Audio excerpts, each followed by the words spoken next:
tattooing and fitness is an interesting thing, because today you do see a lot of people who lift who have tattoos, because tattoos are body art, and bodybuilding is really body art. It's a form of sort of sculpting your body to get a certain look, which is essentially what tattooing is. The same thing. It's sort of changing your body to get a look, or at least adorning your body.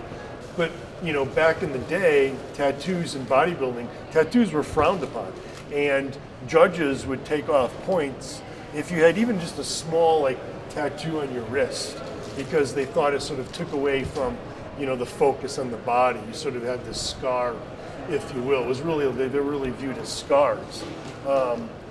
So if you look back in the day, really there were almost no bodybuilders with tattoos, and especially at the Olympia level, Dorian Yates was really the first one to be an Olympia winner who had clear, fairly large tattoos. I remember before he turned Mr. Olympia that the debate was whether or not the tattooing would detract him enough to not allow him to win a Mr. Olympia. But his physique was so overpowering and so much ahead of everybody else's that it didn't even matter with the tattooing.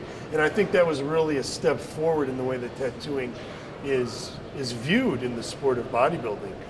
It sort of broke through that barrier, and now you'll see far more competitive bodybuilders at the professional level even, who do have fairly large tattoos, or at least a lot of ink on their bodies. The newest work I have is my right leg sleeve.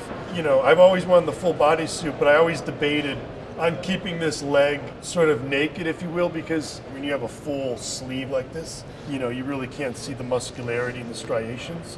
It completely covers it up. So, it's basically sort of giving up, some of what you've worked for in the gym and with diet, but, it's sort of at this point in my life, I've already jumped out of the airplane.